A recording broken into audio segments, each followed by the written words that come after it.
Gracias. La gloria, la honra, el poder, el que vive por siempre, el que se merece toda la gloria. Amén. Vamos a dejar sentar el grupo de alabanza. Se pueden sentar ustedes. Y vamos a prepararnos para la cuarta, quinta, sexta y séptima palabra.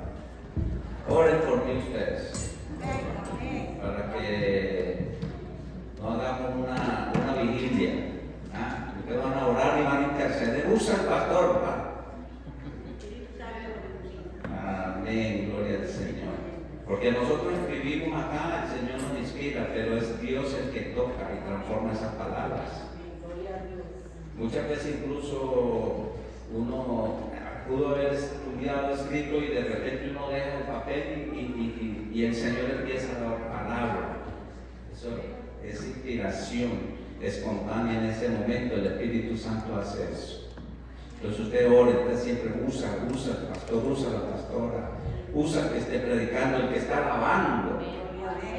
Siempre necesitamos esa oración. Sin la oración de usted no somos nada. El pueblo tiene que estar orando. Señor Padre, úsame como tu instrumento para predicar esta palabra, Señor, estas últimas 4 palabras tuyas. Gracias por esa palabra dada, Señor.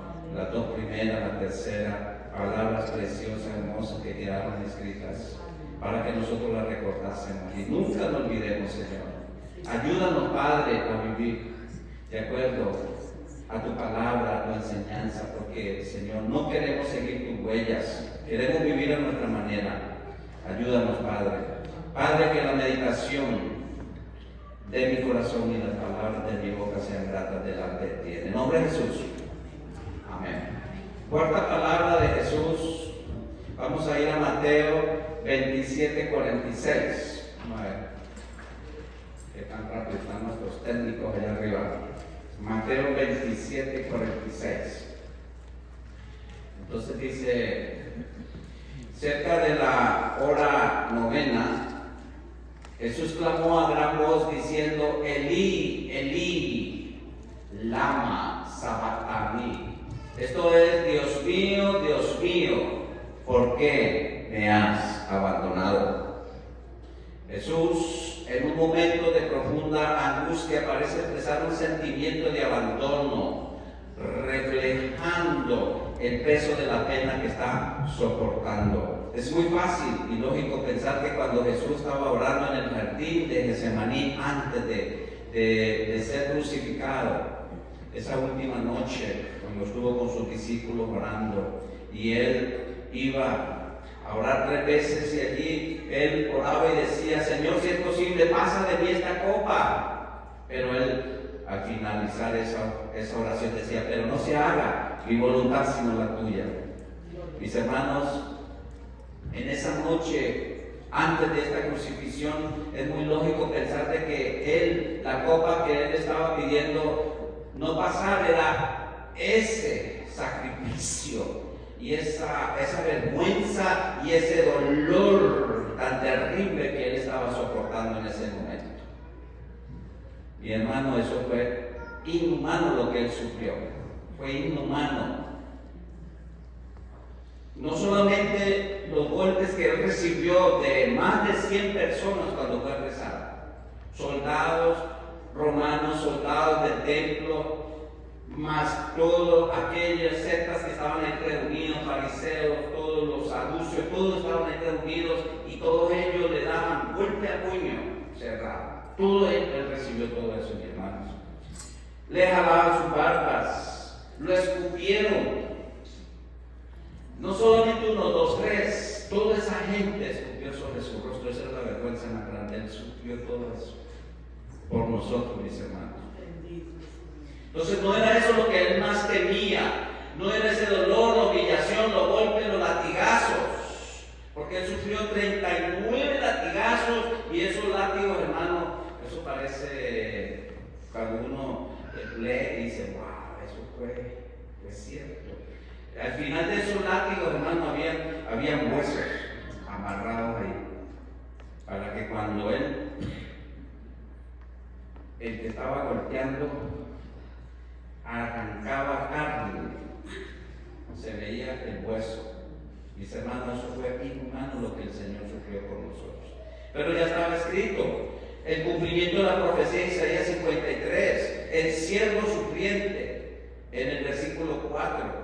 Isaías 53, 4 leemos: ciertamente llevó en nuestras enfermedades y sufrió nuestros dolores, y nosotros le tuvimos por azotado, por herido de Dios y abatido, mas el herido fue por nuestras rebeliones, molido por nuestros pecados, el castigo de nuestra paz fue sobre él, y por sus llagas fuimos nosotros curados.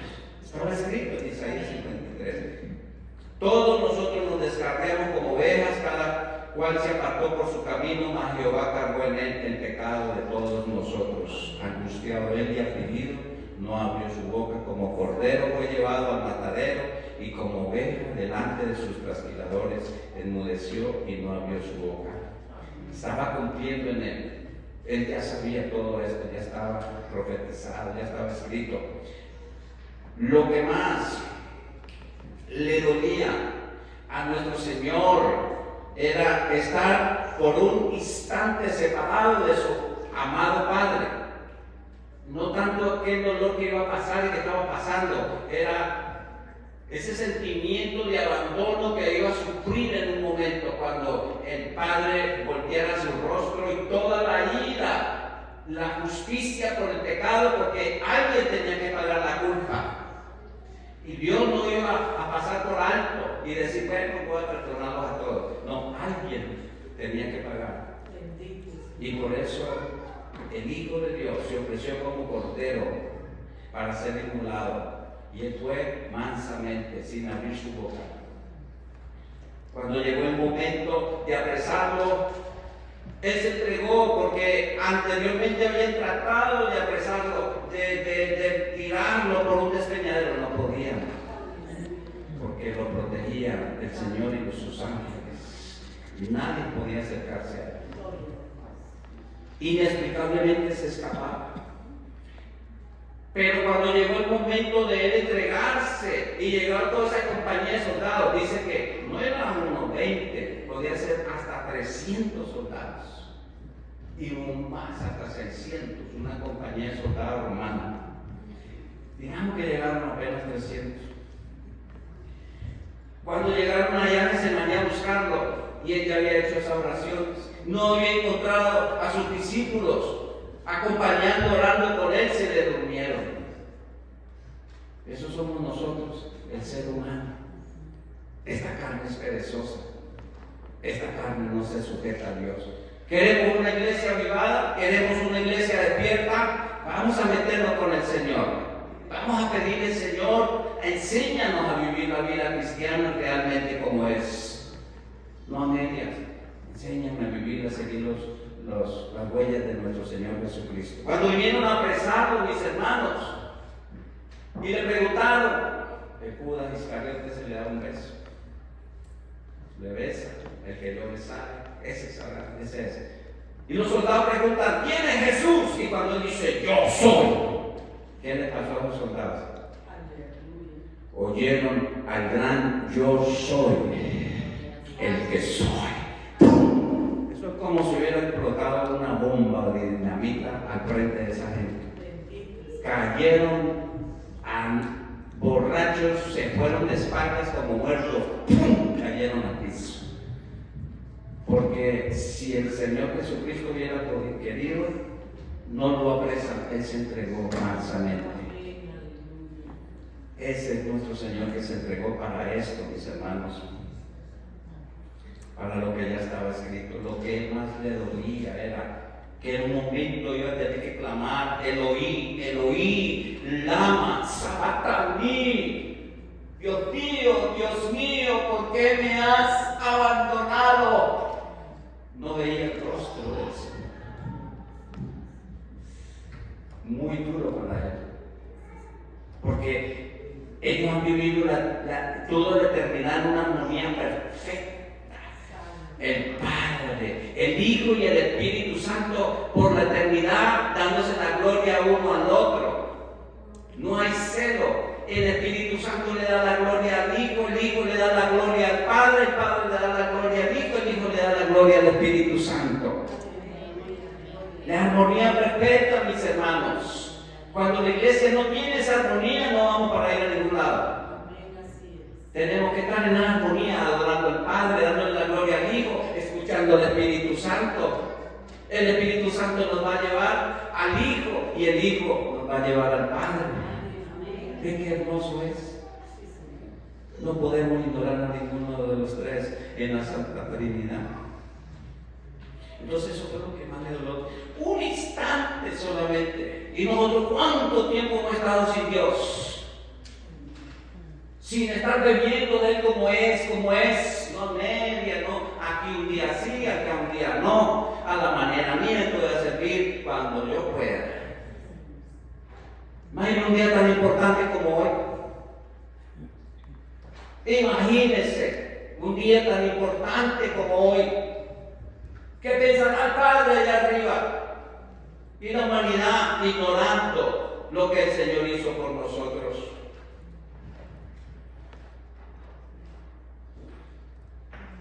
Tenemos que reflexionar en eso y que el Señor nos dé hambre por Él.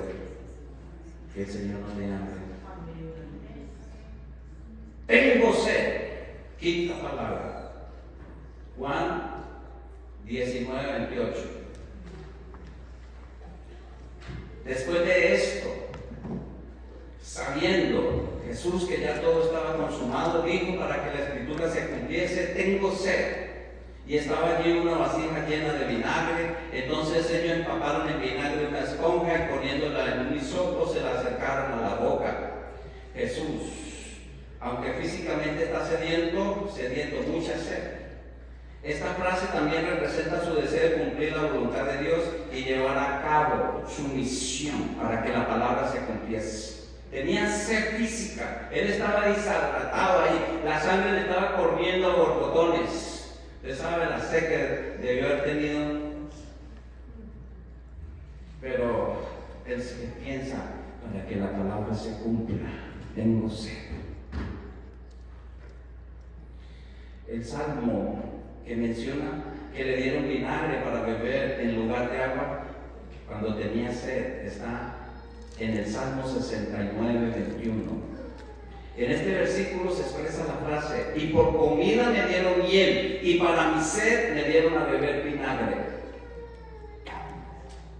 En otras palabras, cuando la persona estaba experimentando una situación de necesidad o sufrimiento, en lugar de recibir ayuda y consuelo, se le ofreció algo que solo agravaba su situación. ¡Wow! Que tiene sed y hambre, y lo que le dieron fue hiel con vinagre. Hay otro versículo, en Mateo 27:34 dice: le dieron a beber vinagre mezclado con hiel, pero después de haberlo probado no quiso beberlo. Porque era una droga para drogarlo. Y él no quería estar drogado, él quería estar en su plenitud sabiendo qué estaba haciendo, porque él se entregó voluntariamente.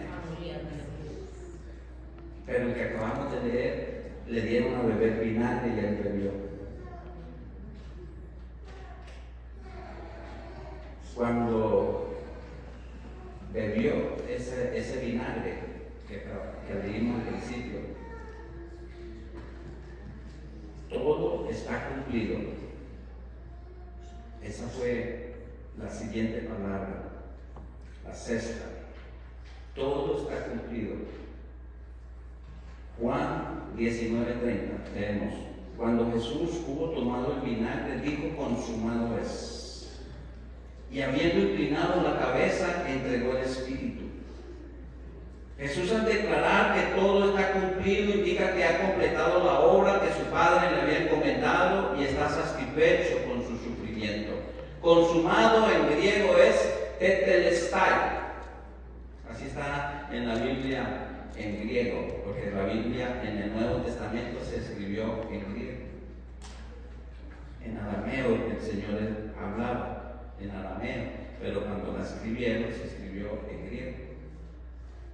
Entonces la palabra consumado es tetelestai, así se pronuncia en griego. La frase consumado es En arameo no tiene un equivalente directo, no hay forma de traducirlo. Sin embargo, la palabra consumado se traduce a menudo en arameo como aer, que significa terminado o completado. En el contexto del Nuevo Testamento, la frase de Jesús se refiere a la finalización de su obra redentora y no simplemente a la terminación de su vida física. Tetelestai tiene varios significados. La deuda ha sido pagada, es una de ellas. Se usa en términos de cerrar un negocio. Cuando la deuda había sido pagada, recibía un documento oficial con la palabra Tetelestai. Tu deuda ha sido pagada. Cuando pagaste tu carro, y si compras una casa, que es rico tener el título, ya la pagué por fin. Que le llegue, tu casa ha sido pagada. ¿Y qué tal el que está en una cárcel y la deuda que tiene que pagar, tiene que pasar toda su vida allá, pero un juez en su bondad le manda una carta y dice, tu deuda está pagada, estás libre? Aún mejor sería. Esa es la palabra Tetelestai, tu deuda quedó pagada. Segundo significado de la palabra Tetelestai quiere decir que la comisión ha sido cumplida. Es como un soldado que se le mandó a hacer una misión. Y cuando llega al general, Tetelestai, cumplida la comisión. Soldados de Cristo, ¿qué tal? ¿Podemos llegar a leer Tetelestai, maestro? Hemos cumplido. Queremos, pero esta carne es perezosa. Somos humanos, pero tenemos que no, ya basta de excusa, iglesia, porque el mundo afuera perece por la iglesia que no sale a trabajar, a hacer su obra, para que podamos decir Tetelestai. Otro significado de Tetelestai era cuando el sumo sacerdote sacrificaba el cordero y derramaba la sangre, y esta era aplicada al arca del tabernáculo. Le habían mandado en la ley de Moisés, sacrifiquen el cordero y llevan la sangre, entra al lugar santísimo y van a chorrear sangre en el medio del arca. El sumo sacerdote decía, Tetelestai, la sangre ha sido derramada y aplicada al arco como tú lo ordenaste, Señor. Cuando salía del lugar santísimo, ese sacerdote, y después de que había hecho todo ese sacrificio como Dios lo había ordenado, salía y decía, Tetelestai, el sacrificio ha sido aceptado por Dios. Y el pueblo gritaba, daba voces de júbilo, porque un año más iban a estar en la gracia de Dios. Pero era un sacrificio que era la sombra de lo que iba a venir. Eso él no tenía, eso era un sacrificio sobre otro, para apaciguar la ira de Dios. Pero un cordero había de venir santo y perfecto, que lo iba a hacer de una vez y para siempre. Eso fue Tetelestai, lo que hizo el Señor. Sangre fue derramada, puesta en el arca del pacto, y sacrificio lo que demandaba Dios. Podemos estar libres, mis hermanos. Ahora uno mayor que esos corderos, está el Cordero de Dios que quita el pecado del mundo. Su sangre había sido derramada, santa y pura, y pagado y redimido lo que debíamos. Era insalvable la deuda que teníamos. La obra perfecta fue hecha. Tetelestai, cuanto más nosotros debemos gritar con júbilo, con gozo. Tu deuda ha sido pagada. Vaya por todas partes. Porque estás tan gozoso, mi deuda ha sido pagada. Cuando conocemos a nuestro Señor y Él nos llama y Él nos cautiva, nos atrae con esos lazos de amor, y caemos en esos brazos de amor. Cambiamos, mis hermanos. Ya no podemos seguir enamorados del mundo, ya no podemos jugar al otro lado. Tenemos que amarlo a Él, porque Él pagó el precio. podemos jugar así, mis hermanos. Eso le duele en el corazón a nuestro Dios. También, y por último, mire qué interesante, Tetelestai significa término de una época y comienzo de otra. Cuando murió el Señor, terminó el antiguo y empezó una nueva, la de gracia. Tetelestai, estamos en una nueva era. Él cumplió. Hay una palabra llamada plectora, que es lo máximo, la perfección máxima, y en Él se cumplió todo, mis hermanos.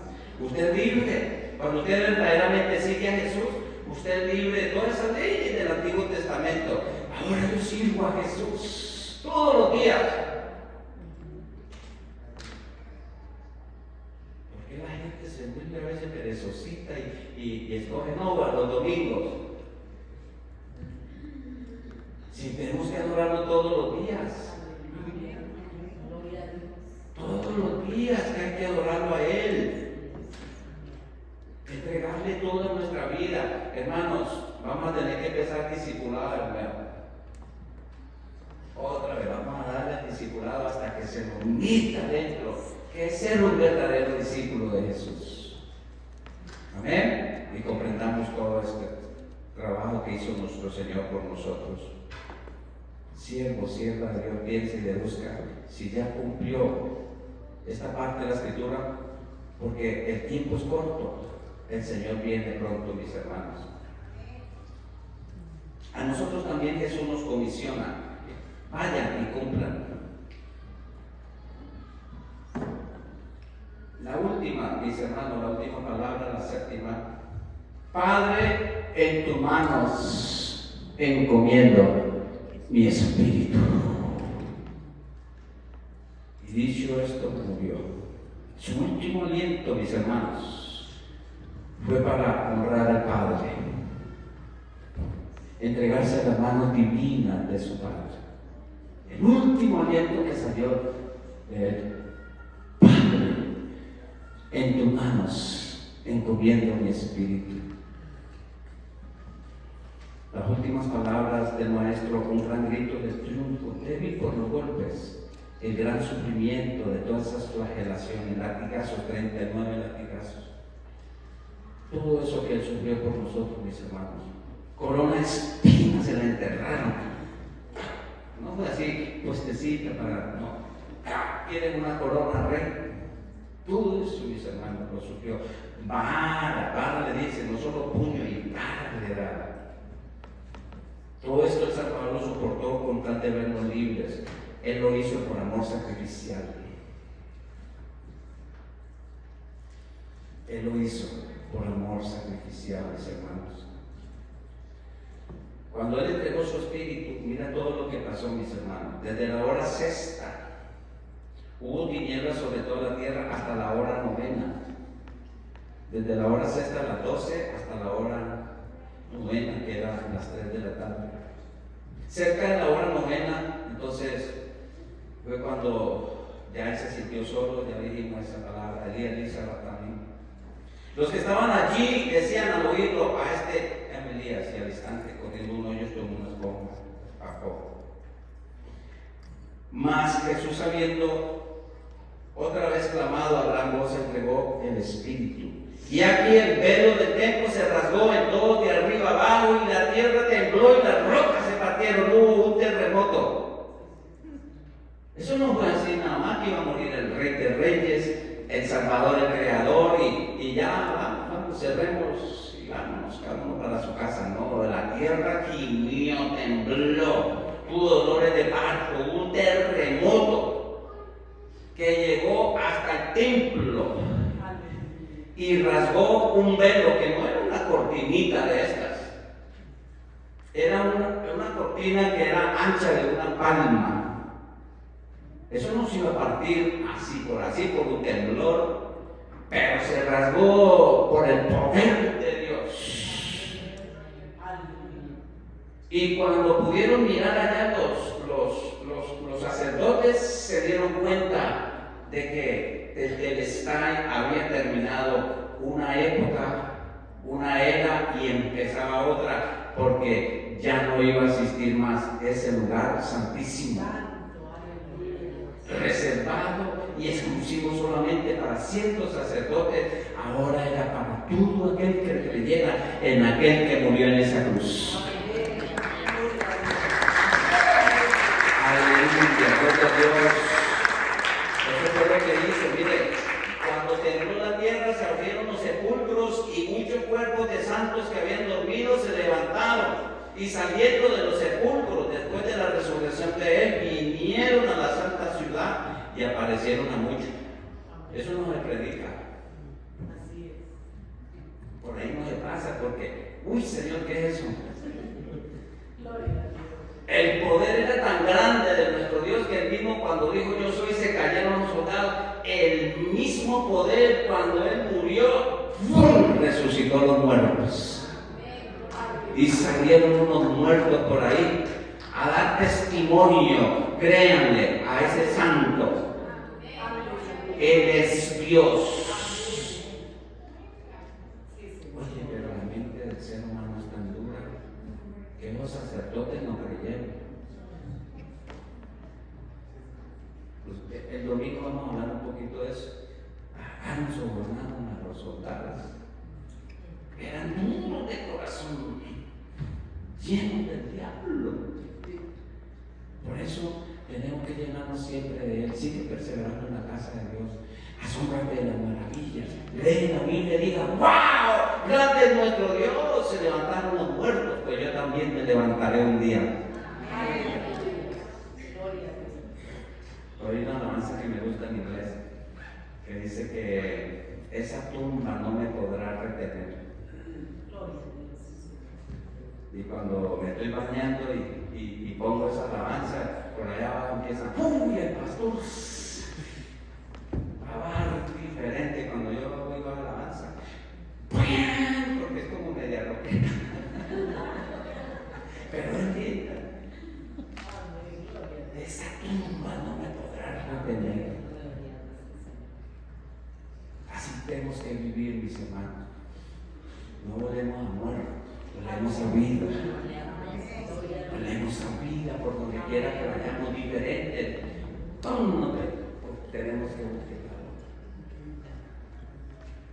Ay, qué duro fue. Pero ir allá arriba de rodillas, Señor, hasta que ganamos esa persona para Cristo. Somos diferentes, volvemos a vida, mis hermanos. Mire que un centurión se convirtió, y el centurión y los que estaban con él guardando a Jesús, visto el terremoto y las cosas que habían sido hechas, temieron en gran manera y dijeron: verdaderamente este era el Hijo de Dios. Ya el Señor estaba convirtiendo, todavía no había resucitado, y ya ese centurión y varios que estaban al lado, entre los cuales estaban María Magdalena. Dice: estaban allí muchas mujeres mirando de lejos, las cuales habían seguido a Jesús desde Galilea sirviéndole, entre las cuales están María Magdalena, María la madre de Jacobo y de José, y la madre de los hijos de Zebedeo. Juan 19, 31, 37. Entonces los judíos, por cuanto era la preparación de la Pascua, a fin de que los cuerpos no quedasen en la cruz del día de reposo, porque era maldición dejar a un muerto colgado. Entonces ellos dijeron: recójanlo porque vamos a entrar a la Pascua, el día de reposo para ellos, y la Pascua de ese año siempre cae pues, el día de reposo. Pues aquel día de reposo era de gran solemnidad. Rogaron a Pilato que se les quebrasen las piernas los que fuesen quitados de allí. Les quebraron las piernas para que muriesen más rápido. Les quebraron las piernas a los dos que estaban al lado. Vieron por los soldados que quebraron las piernas primero y así mismo al otro que había sido crucificado. Mas cuando llegaron a Jesús, cuando lo vieron ya muerto, no le quebraron las piernas porque estaba escrito. Pero uno de los soldados abrió el costado con una lanza y al instante salió ¿qué? Sangre y agua. Lo bautizó. Entonces, eso quería decir, cuando médicamente se puede comprobar que una persona está muerta, cuando de su interior lo que sale es agua y sangre. Se le ha dividido el plasma de la sangre y queda agua-sangre, la muerta. Y el que lo vio da testimonio, y su testimonio es verdadero, el que sabe que dice la verdad, para que vosotros también creáis. Estaba bien muerto, para que no digan por ahí que él estaba en una catarsis. Con los símbolos médicos tan débiles que no se detectaba si había vida. No, él estaba muerto. Él resucitó, mis hermanos. Porque estas cosas sucedieron para que se cumpliese la escritura. No será quebrado hueso suyo, y también la otra escritura dice: mirarán al que traspasaba. Mis hermanos, todo se cumplió en nuestro Mesías. Podemos descansar. No se vaya a ir a la casa pensando que fue otras 7 palabras. Depende de cada uno de nosotros. Usted puede iniciar su juego. Primero tiene que iniciar usted en su corazón y decir: va a ser diferente. Voy a vivir como el Señor me lo manda. Se empieza a encender el fuego en usted, en su familia, en sus hijos. Y la vida cambia, mis hermanos. Todo es transformado. Vamos a adorar al Señor con ese himno precioso en el monte Calvario. En el monte Calvario.